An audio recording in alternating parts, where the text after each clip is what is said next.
Thank you very much, and thank you for inviting me to this beautiful workshop. So, we will talk about turbulence, and this is kind of a review of a number of results that myself and collaborators, I should mention at least Francesco Morandin, David Barbato, Luigi Bianchi, and many others. We, not many, some others, we did in the last 10 years with the hope to understand a little bit better what turbulence is and how it plays a role in the attempt to prove or disprove regularity for three-dimensional Navier-Stokes equations. So, turbulence is explained in a very synthetic way by this short poem by Richardson, and now I go into some details. This is the energy cascade, so the flow, the continuous flow of energy from larger to smaller structures in three-dimensional turbulence. We have seen already that something different can be seen in two-dimensional turbulence. There is the inverse cascade of stationary solution, and we will talk about that a little bit in the end.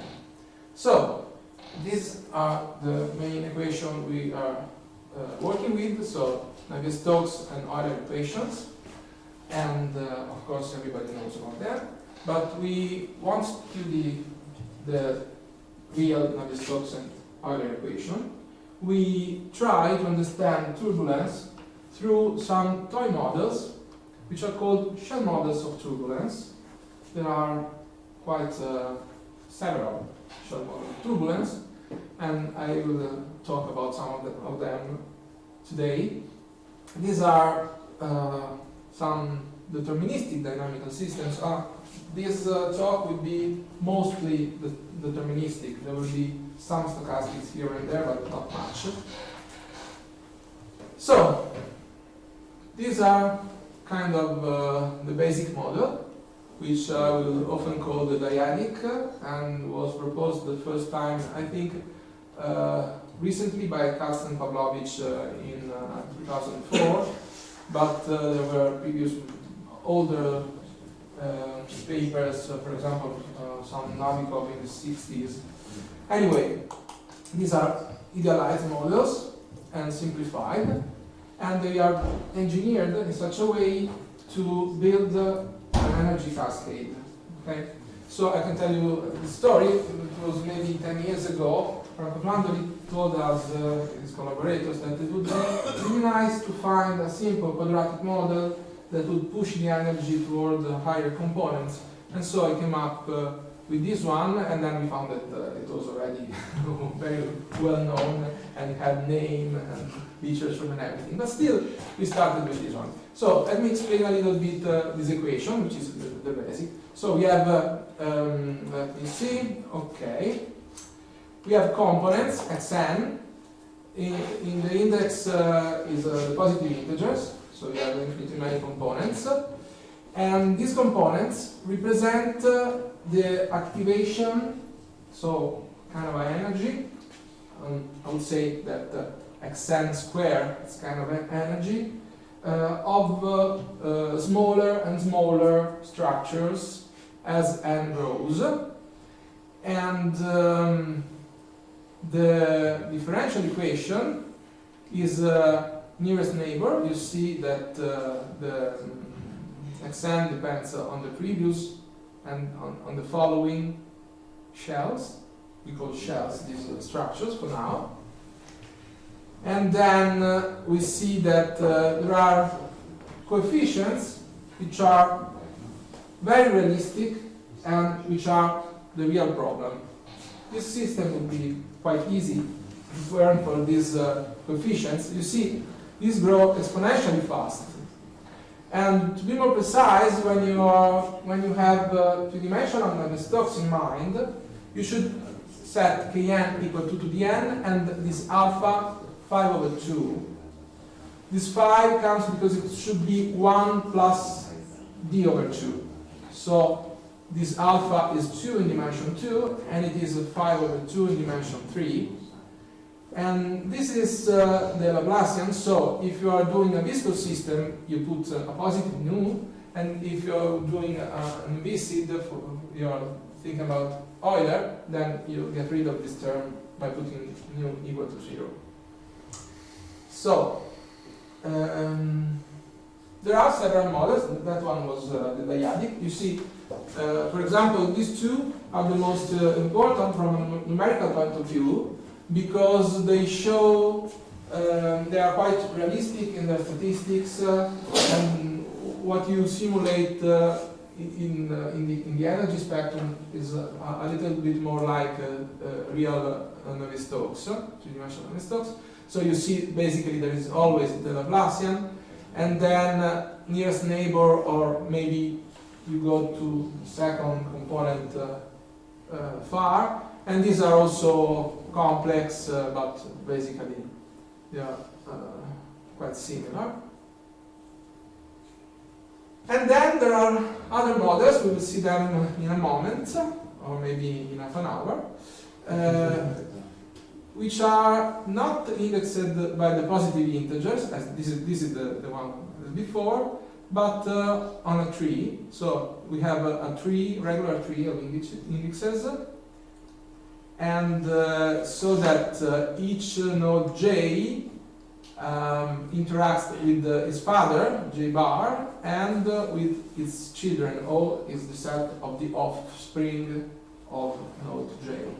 But this is, you see, again similar. You have 2 to the alpha generation of j, and here you have 2 to the 2j, because, okay, I didn't stress that in the two-dimensional case, alpha is 5 over 2, which is larger than the Laplacian, and that's why the Laplacian is not enough to get rid of the nonlinearity, and everything is so difficult. So, what are the common features of these models? Why are they put together in an ensemble? So, the common feature is these are ODE systems with some indexes. Coupling is near neighbor, as I've said before. With this is the children, this is the father. You have a bilinear operator. If you consider the whole dynamical system, you have a bilinear operator that pumps energy to higher components. Okay, you cannot see it immediately. Maybe I have, okay, this is the right slide. You see, if you compute the derivative of the square of xn, okay, this is capital X, it is the same as small x. You compute the derivative, then you have xn times xn dot. So you multiply this one by xn, and you get this one. So you have xn square. Here xn appears, so you have xn minus 1 square xn. And here xn, so you have this one. If you have a look to this term and this term, you see that they are the same term shifted by an index. So if you sum this series, you get the telescoping series and you have cancellations. You should, but so this gives you the formally conservative nature. The energy, if you call xn squared the energy in the shell n, then the energy that that enters, this is a plus, that enters from the previous shell xn minus 1, and the energy that exits to the other shell. So locally, energy is moved, but conserved, apart of course from the dissipation. These are, I was saying, telescoping. So, if you could exchange the order of differentiation and summation, then the system would be rigorously conservative, the one corresponding to Euler, of course, but you cannot, because you need a lot of regularity, because of these exponentially growing coefficients, you actually cannot exchange the summation, and one can prove that for some of these systems, actually there is no conservation of the energy. Okay, these were the key features.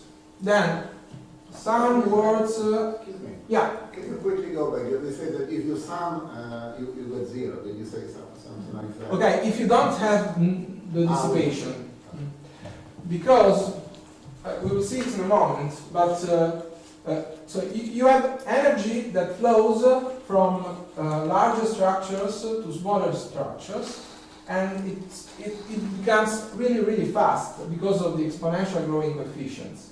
So it is trying to escape through infinity, and in that case you have what is called anomalous dissipation. You can have anomalous dissipation without Laplacian dissipation if you put mu equal to 0, but you can have anomalous dissipation also with the Laplacian if in the time that the energy takes to go to infinity it is dissipated, but maybe not all of it is dissipated. So if a little bit of energy managed to escape the system without being dissipated by this term, we say that there is anomalous dissipation. And that may happen in both cases. And of course, one has to change a little bit of mathematics. Okay, thank you for the question. Some words on the derivation. There are kind of many different derivations of these models. None of them are precise and rigorous because basically they are built by physicists in order to have some kind of energy cascade behavior, but it is impossible to put the geometric complexity of Euler equation, three-dimensional Euler equation, inside the model. With one notable exception, so you can look for derivation which is not rigorous, but I think quite understandable and quite clear in the papers from Katz, Pavlovich, Friedlander, and so on. They are very good papers. Or you can look for some kind of a rigorous derivation, which is a little bit less understandable, but it is rigorous, on a paper which is by Marco Romito, David Barbato, and myself, and it is like that. I will spend just a few words. So, you know, Littlewood-Paley decomposition. So you take a partition of unity supported on exponentially growing radial shells. So this is a partition of unit. You see, you have these Bell functions that, if you sum all of them, you get 1 on the positive half line. And if you use this function in R3, computed on the modulus of the vectors, then you can take, these are the Fourier components of velocity. You take velocity, you come in a finite domain, you compute Fourier components, so k is in Z3, and then if you don't put these two and this one up, you are doing Littlewood-Paley decomposition, simply. But in this way, you got something different. In every exponential radial crown, in every shell, you build up all the energy that you find inside it, and say that okay, xn squared is the energy in the Fourier components in this shell. I hope it's clear, but I don't know. So, if you do this, and then you try to write down Euler equation, or maybe Navier-Stokes equation, you actually can manage to build a shell model which is the real Navier-Stokes. It is really complicated, because you see, you have you don't have really nearest neighbor interaction. So n, l, and m are in the positive integers.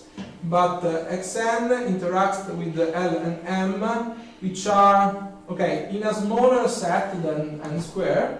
There are some rules, if I remember correctly, the largest two of these three numbers must be no more than two different one from the other. So for example, if n is 100, then you can have m, either you have n 100 and m between, I don't know, 98 and 102, and L smaller, or L and M exchanged with the same rule, or L and M are near to each other, much larger than N. This is quite difficult to use, but you can actually do some rigorous computation and some rigorous estimates on this model.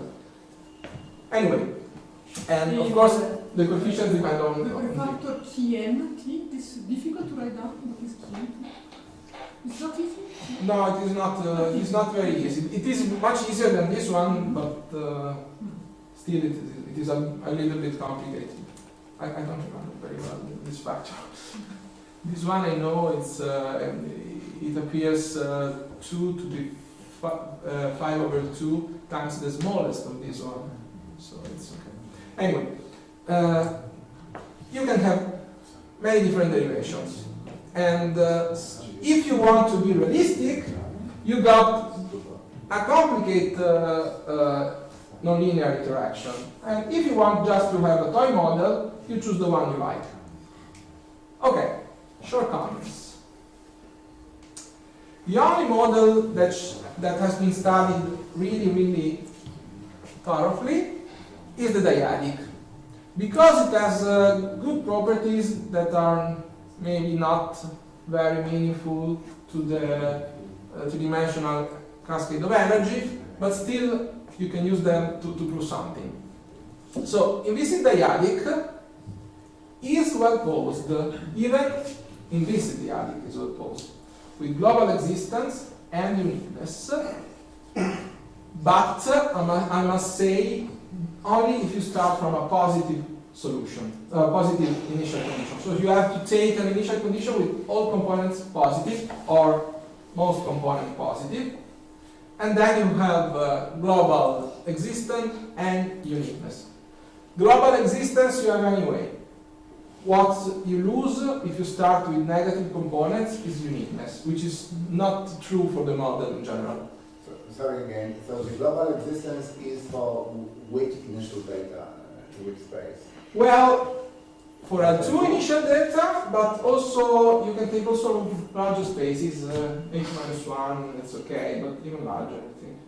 It immediately enters L2 if it is in a larger space, because it has anomalous dissipation. The energy which is in excess goes away immediately, and it immediately becomes regular. H1/3 something less regular. That is its natural regularity when you start on a larger space, and so the condition is not very regular. And here alpha is? Alpha, you can choose it when you're doing theorems, but the real number should be 5 over 2.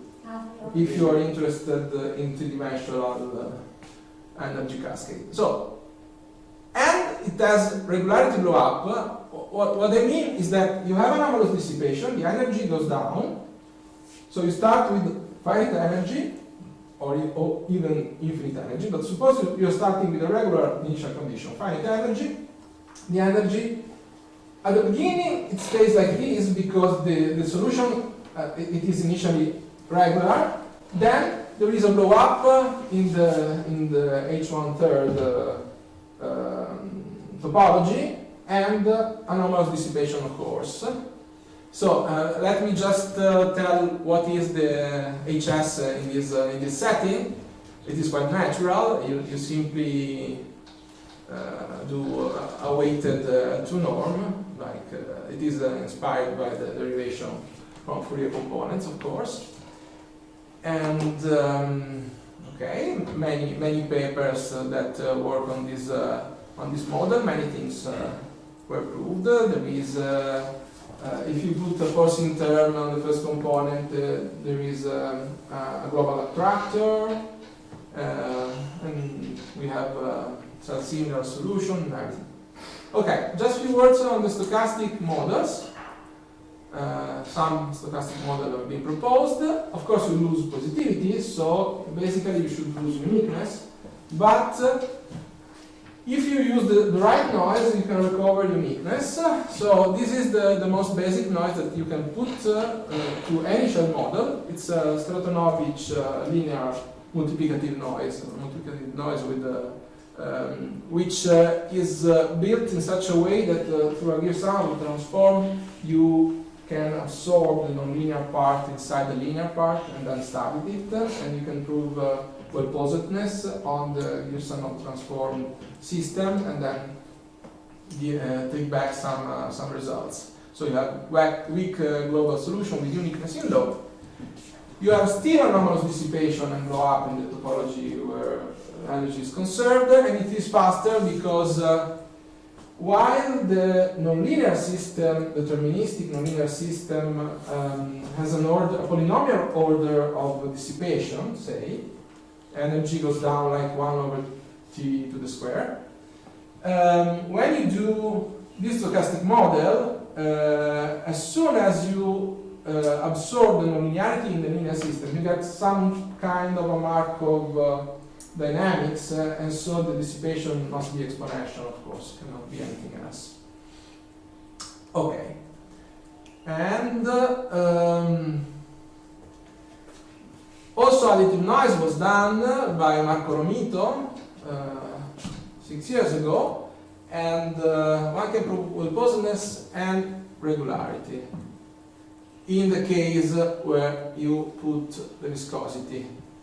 Then the viscosity can be sent to 0, and one can prove other things, but I go a little bit fast. You can put random forcing on the first component without viscosity. And when you put, so this is a deterministic system, basically, but you put a random forcing on the first component. If you put a deterministic forcing, it is easy to prove that there is a constant solution, which is a global attractor, and so everything converges to kind of a distribution, kind of a profile that dissipates but stays constant, with energy that enters from the forcing in the first component. All the shape keeps constant, and energy goes away from infinity. If you put the random forcing, you expect to have a stationary solution, similar to this one, and in fact you can prove it. It was not easy. There are 2 papers, Friedlander and we call, and then which prove, okay, the results are a little bit weaker, but then these other paper based on this, on the result on the previous one, improved and get strong results on this model. So this model, is it with dissipation? Or no, without dissipation. This model is from this paper is with dissipation, and this model the same but without dissipation and with random forcing only on the first component is without dissipation. And this is studied in those 2 papers. In those 2 papers, yeah. And there is such a solution and a unique invariant measure. Okay, the base for this result is the same without viscosity. So some years before this one, the same year actually was published with David and Marco. We proved that actually, even this is important. Please, this is really important. The exponent is 5 over 2. So it should be too strong for the viscosity to dissipate. And that is a problem with dimensional Navier-Stokes. But for this particular model that pushes energy in this way, we were able to prove that actually there is, if you add viscosity, you have global regularity. So for this model, but it is not a property of the shell models, the dyadic, for the dyadic only, a Laplacian with the exponent 2 is enough to absorb the nonlinearity. And we just published the result, but actually we didn't understood what was happening there. So it took someone a little bit stronger than ourselves, which is called Ernst Tau, to understand what was happening. You see, there was a moment that we thought that no one in the world was reading our papers. And then at least one very important person was reading them. So, what is happening is the anomalous dissipation of this model is lazy. It's lazy like a snail. And in fact, we call it, we had the simulation, but we didn't understand what that was a problem. You see, if you simulate the dyadic without viscosity, we want just to see how these two terms push energy to higher component. Maybe you start with all energy in few components. This is the profile, these are the components. This is the profile at time, I don't know, 1.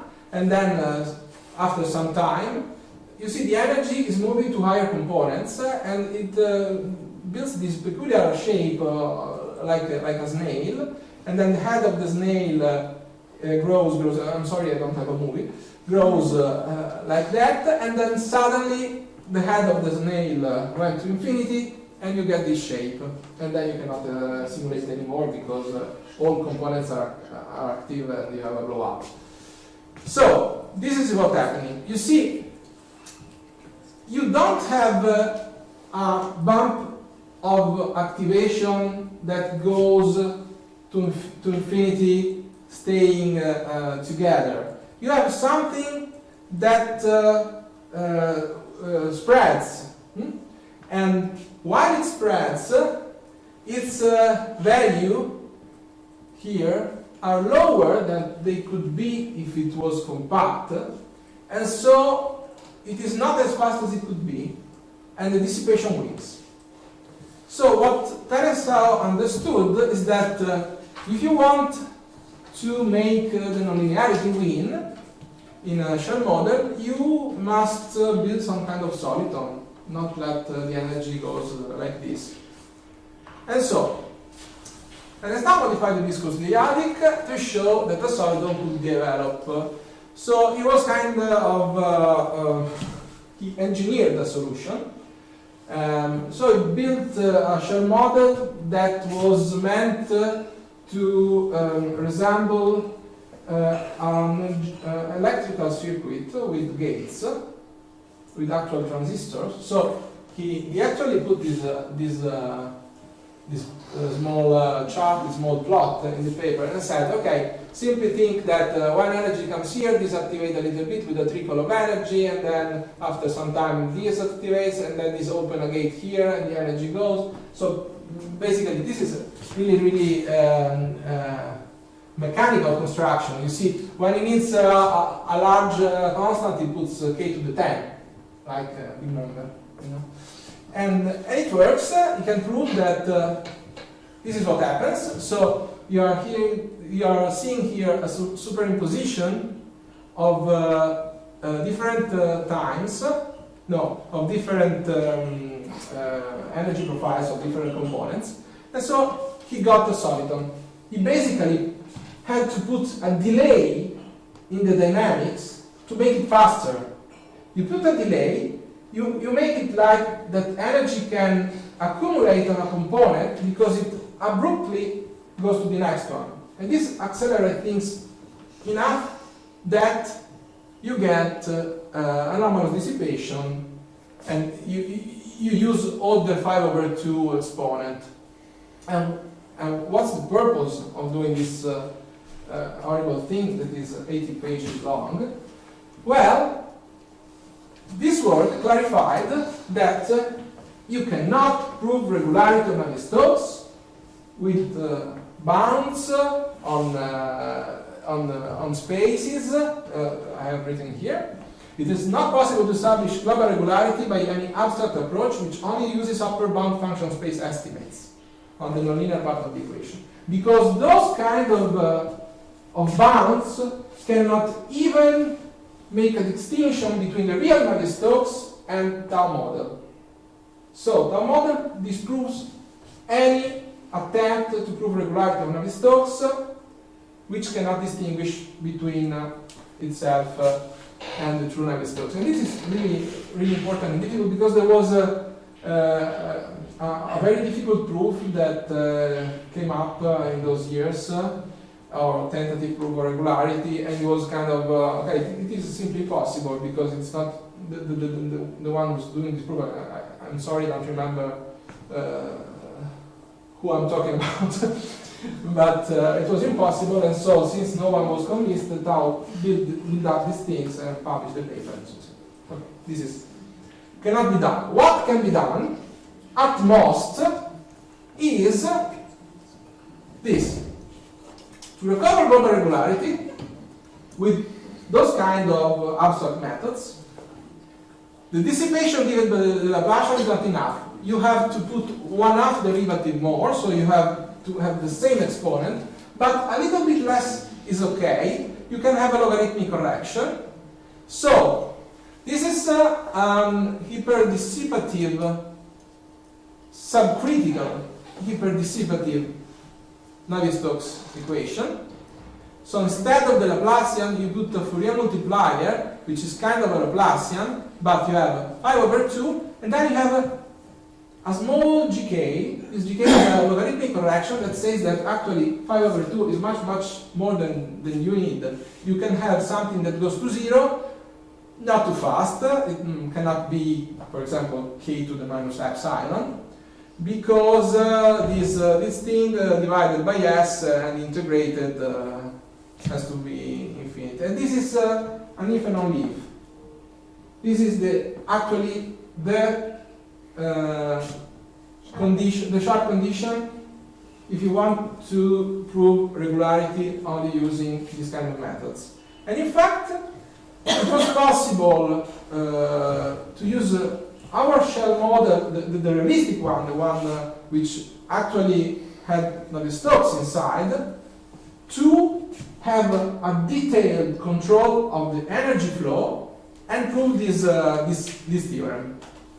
And so the paper of Tao, in some sense, proved that you cannot improve on this theorem without using any more, and to this level we can get on the real Navier-Stokes equation, three-dimensional Navier-Stokes equation, using one shell model which is particularly realistic. So, this is the first part of the story, and I am more or less half of the story. And so, what can we do more than that? We understood that abstract bounds cannot be enough.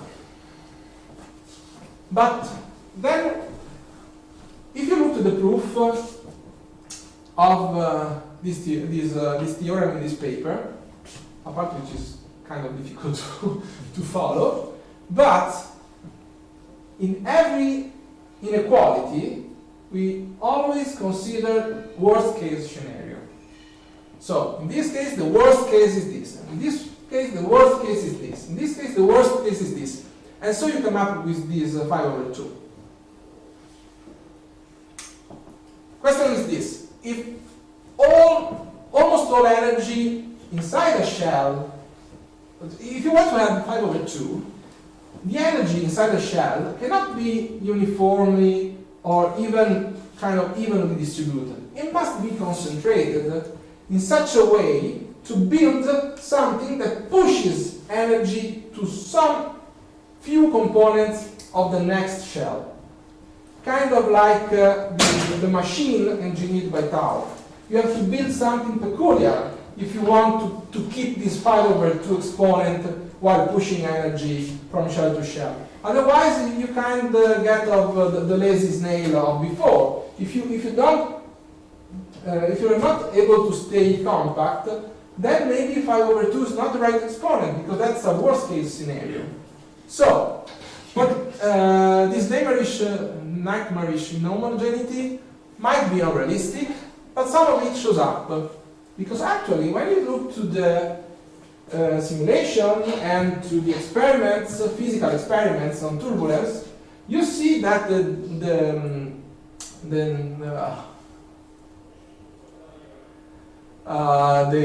irregularities happens in an intermittent fashion. You get time and space intermittency. You see, you have that singularities develop in an intermittent fashion. They are not evenly distributed or even at any level. So maybe the fact is just that energy concentrates on few components and pushes with the maximum worst case exponent. But we have to look inside. And many of you will be familiar with the structure function. But for those who are not, okay, imagine you have a volume of space with turbulent flow, and each point you have maybe the Hausdorff exponent of the velocity in that point. The Hausdorff exponent may be different from point to point, and maybe almost all points have the same Hausdorff exponent, and in fact, for a model that I will show in a minute, you see this represent the Hausdorff dimension, in fact you see it goes from 0 to 3, of the points which have Hausdorff exponent on the real axis here. So, here you have 1/3. 1/3 is Kolmogorov K41, and so almost all points out of dimension 3 have that Hausdorff exponent. But there are points which have other Hausdorff exponent in an intermittent fluid. It's not flat, it's not all with the same singularity structure. And so what happens when you have this structure is actually that the structure function, which is this kind of the exponent that you get when you do this limit in some sense, is, okay, I don't know if you see it is concave. It is not a line. You have a line when everything is uniform, and it is concave when you have a multifractal structure like that. So, shell models, what we did until now, show no intermittency. They have only, everything is 1/3 true, and you have a line. This is a basic shell model. The shell model puts everything inside the shell in one component. It cannot be so subtle as to understand the final regularity. So in the shell model, you cannot do more than that. And so, when you have a normal shell model, if you want to understand the turbulence, you have to assume 5/2, because you are not allowed to use any lower number. That is because you do not have a control on the quantity of points with different exponents. You assume all are the same exponent, and so basically you have to put 5/2.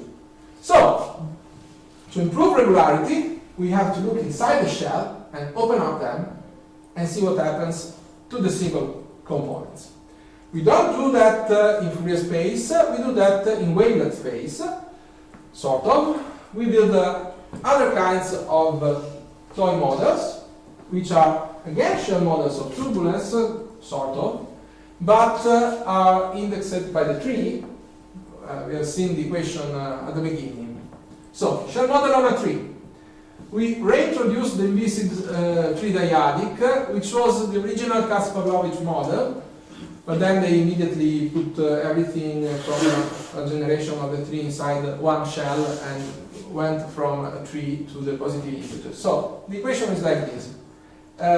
Here we don't, I didn't put the viscosity, so the derivative of the component J has energy that enters from the father. Okay, let me plot this. This is the tree.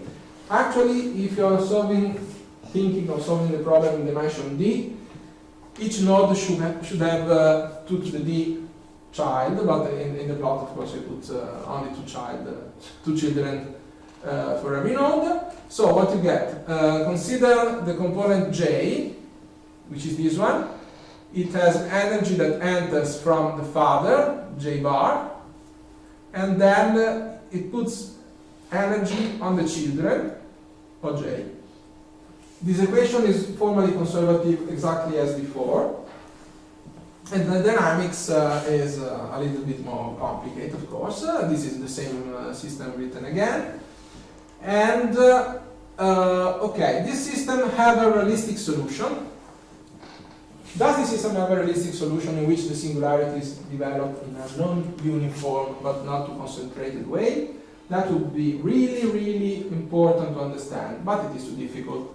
So, it is not true. It is not true if you start with an initial condition which is completely flat, in which every component inside each shell, a shell here means simply a generation, the nodes which are in a constant generation on the tree. So in that case, if all the Vj of one generation have the same initial condition, then the dynamics develops in a uniform way, and you cannot get anything interesting. But if you think of a generic initial condition, then maybe things changes. We cannot do this because it is too difficult for now, but we found something interesting anyway. So we did the following. We changed the coefficient. See that we added this dj decay, which are positive numbers in the range of 1, say, bounded from away from 0 and above, numbers in the range of 1, which are different. So we put some sort of homogeneity in the dynamics instead of the initial condition. So it should be kind of similar. But we keep the exponential behavior, just a little perturbation. Then, since, okay, this we made it more difficult than before, but now we can simplify it in the sense that we just look for a global attractor, so constant solutions. So we introduce a forcing term on the first component, and then we look for constant solution. There should be a constant solution. Energy enters from the forcing in the root and flows through the tree, and it splits in an even way between nodes because there is this perturbation, and then it dissipates anomalously, and so we should have a constant solution. At this point, to solve this is just an algebraic recurrence, which is really, really difficult to solve, but it is possible to solve it. And we got this result, this first result. If these coefficients are bounded away from 0 and bounded above, then this system has a constant solution, which is regular. At least this regularity, this is at all not sharp. It is much more regular than this, but this is what we can prove easily. There is one solution which is regular, and there are no other solutions that have any other regularity, because in HR, for any other R, there cannot be any other solution. So even if it is, okay, it is not so easy to understand, but this recursion has infinitely many solutions, because as soon as you decide that, I don't know, it is a recursion that builds on the previous two nodes. You see, you can link k to j and j bar. But even if you fix j and j bar, here you have 8 numbers, so you have 7 degrees of liberty, and so on and so on and so on. So you have infinity liberty, but there is only one way to split the energy between the components that give rise to a regular solution. The other, if you don't get the right one, you get super exponential oscillation and you are outside of any HR. Anyway, there is the physical solution. The proof is non-constructive, but still one can somewhat find it. And then other results require algebraic hypothesis that allows to close all the computation. This hypothesis, we call it the repeated coefficient model, in which the decay of any set of 8 children are the same 8 numbers with multiplicity. So it's fixed. And in this way, you can actually write the solution explicitly, and it is like that. It's okay, you can find it in the paper with all the details. It's a binomial multiplicative cascade. It means that the value in each node is the product of some constant numbers in the nodes above it, and you can compute it, and then you can compute everything. For example, you can find the regularity. Regularity in HS, I wrote before. Regularity in WSP, which is this norm here, and also in Basel spaces. There are all kinds of norms which are natural written in this, because this is kind of a wavelet decomposition, a toy wavelet decomposition. You imagine that each J is a component in the wavelet, jth wavelet in the dyadic tree. And then this is the structure function, and you can actually plot it, and it is like it should be. So it starts from 0, pass from 3, 1, and then it is concave. It is concave as soon as the decays are not all equal. If they are different, if you put some perturbation, then these are you get a concave structure function. So there is only one constant solution, and that solution shows multifractality, and you can exactly, at least for this RCM, compute all the numbers and see what are the exponents of the points. Okay, these are, the dots are from numerical experiments, and the lines are from models that try to show concavity. But to our knowledge, our model is the first one in the literature that actually is built to be a quadratic dynamics that shows concavity of the structure function. All others were models just of the turbulence in itself. Anyway, I go really fast. You can compute the dimension of the set where most dissipation occurs. And what it is important that in principle this computation could be done also for more complicated nonlinearities. So we started with the nonlinearity of the dyadic, which was the snail one. But maybe you can do this also in more complicated nonlinearities, for example the one of tau, but even easier one that show the same soliton behavior. And you can find a similar solution. Actually, we think we already have it, because there is a collaborator, which is my PhD student, Carlo Metta, some work in progress, but I think we have a dynamical solution for this model, not constant, but self-similar, which means that the profile of the solution is the same, and it uniformly goes to 0, keeping the shape.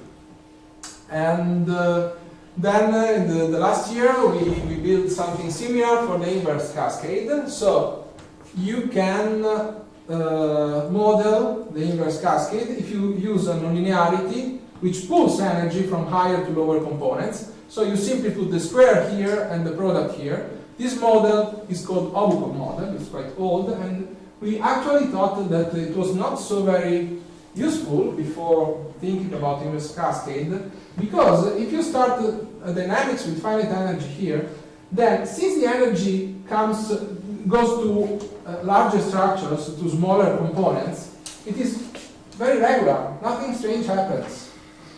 The only thing is that you cannot prove uniqueness unless you put some unnatural hypothesis.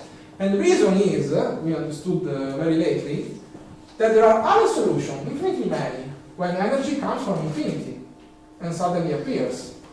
This model is not more simple than the other ones. Its problem is that you can add energy from infinity and make it appear because it's kind of the opposite of the anomalous dissipation. So we build inverse cascade using this model. How do you do that? Okay, on the tree, you build a model with the capital N, so this is a finite dimensional model. The dynamics is the one I wrote before, and at generation N, you put some forcing. You put some forcing, so you thermal energy, some sort of energy which is inserted at generation N. You scale it in such a way that you put in the same energy while N goes to infinity. And then you put a siphon in the first component so that the energy can flow and you can have stationary solutions. The energy enters a generation N and goes up along the tree and then disappears because it dissipated. This is kind of a Laplacian put on the first component, just like that. And so, Wj are random variables, just to put some stochasticity and keep it a little bit more general than constant forcing, and then you do the limit. When you do the limit, if after doing the limit you find something which is not zero and we are convergent to some law, you call it a solution. It is a solution which is not, it is a proper solution of the Hausdorff system with the dissipation here, but it is a non-zero solution in which it is stable and energy enters and stays there forever. And so what you proved is that it is enough to ask for Wj to be independent with finite moments of all order, and you get a solution. The sequence converges. And notice that this is kind of a peculiar solution. It is not, because also this system has infinitely many solutions as the forward one. It has infinitely many solutions. All of them are regular. In the other system, none of them were regular. Only one was physical. Here, all the solutions you can build are regular, in the sense that they are HS for S reasonable. But if you do this construction, if you put energy in a kind of uniform way, say IID random variables, and do the limit, you only get one, and it is the same one. Always the same one. It is the one in which everything is flat, and you get exactly K41. Exactly K41. Exactly everything flat, no multifractal, just 1/3 low. Okay, these are said before. Future developments, some of them are really not future anymore. So we should put random coefficients because decay a little bit not general enough. And we should put the viscosity and see what happens. And find what must be the link between the intermittency and regularity. And we are doing some similar solution now, which are fully dynamics. And I think that's all. Thank you for your attention.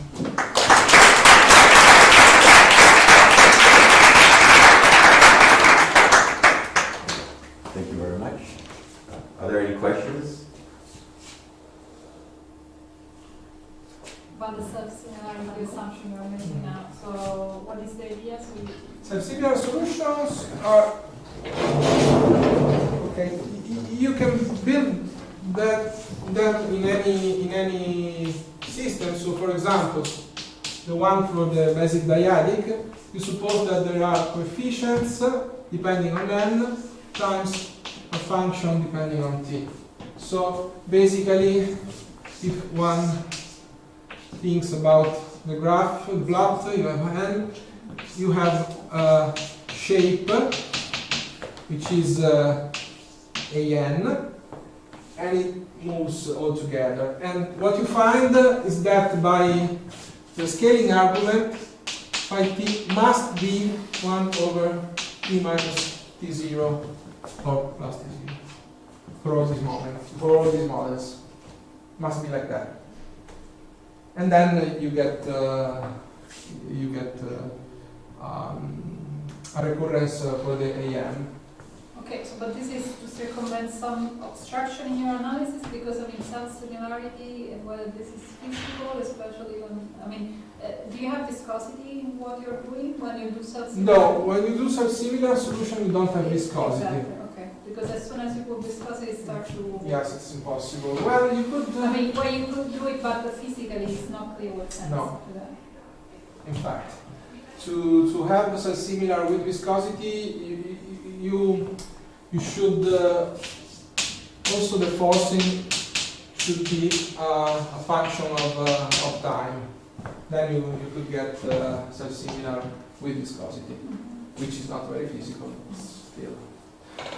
In this way, you get some dynamical solution because in these systems it is easy to prove existence of solution, even global existence, not a problem. It is almost impossible to prove uniqueness because actually uniqueness fails for the same reason it fails in the Euler equation. And so to build a solution, what does it mean? The solution you build with the existence theorem, which comes out from compactness, is the same solution you are simulating with your computer. Is this the natural solution? It is quite difficult to understand. So these are solutions that we know. We can exhibit. Yes. For the model you have with where you built in the inverse cascade, you said that you verified you observed the K41. Yeah. In what sense were you observing it? You get the power law without the intermittency, the power law decay in some inertial range? Yes. Okay. Just very fast. Okay. You put these random variables here. Then you look to the constant solution. Again, we are not able to prove properties of the dynamical solution. We just put a constant forcing, find the constant solution, which is explicitly, not explicitly because these are unknown, but can be built and estimated in an efficient way. And then when you do the limit, you find that all the Vj converge to something that you can actually write down, and you can compute the structural function, which is simply this formula here. We have the formula. Okay, not the same, not the same one, not the same one. You have to change the formula because this is for the overall solution. But still, you can build the formula.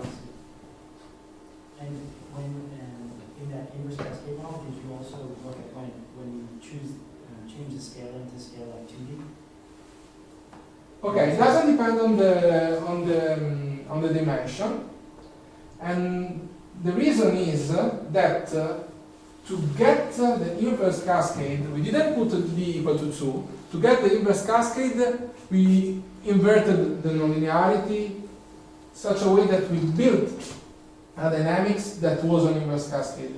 So this will give you an inverse cascade in dimension 1, 2, 3, but it is realistic from the point of view of Navier-Stokes only if you think of Navier-Stokes in dimension 2.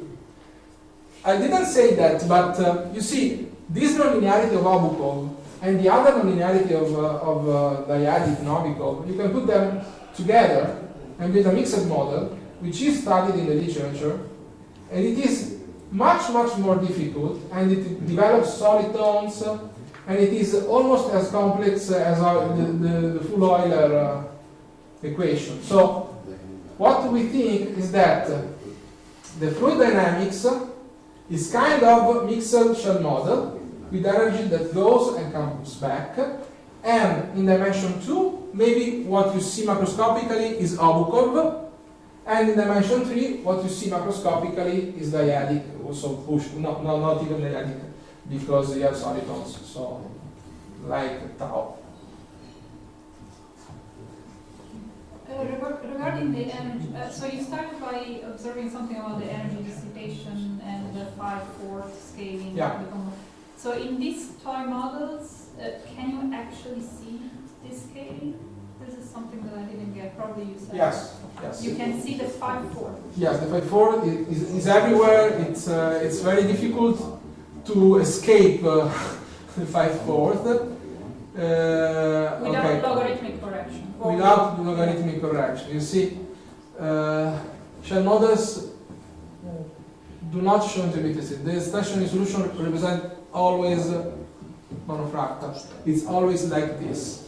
The reason is that, let me find an equation, this one, okay? No, maybe the one of energy, which shows the first slide. This one. This is for energy. So, if you have a stationary solution that has anomalous dissipation, what does it mean? It means that energy flows from component to component.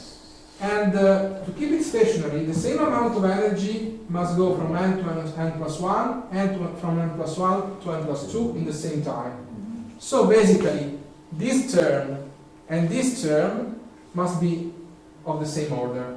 And so you need xn to the third power to be like kn, and that is the 1/3 exponent. So you have xn of the order of kn to the alpha third, and you get k41.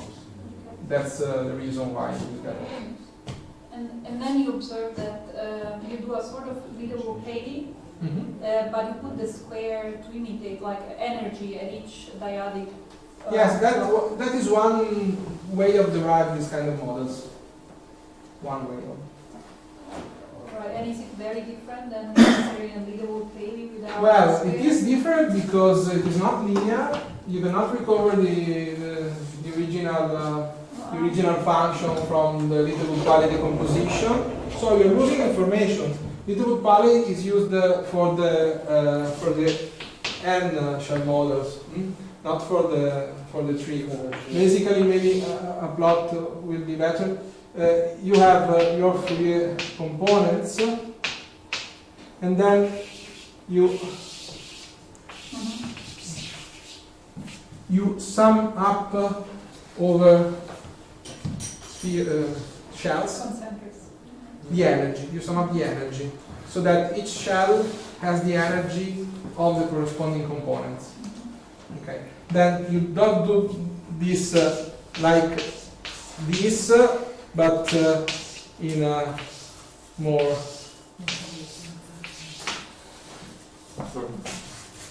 less sharp way with this function. So there is partial superimposition, and it is always everything is a little bit more complicated. But basically, you're doing this one. You're summing up energy in shells, so you know the energy. Any other questions? Thank you, Francesco, again.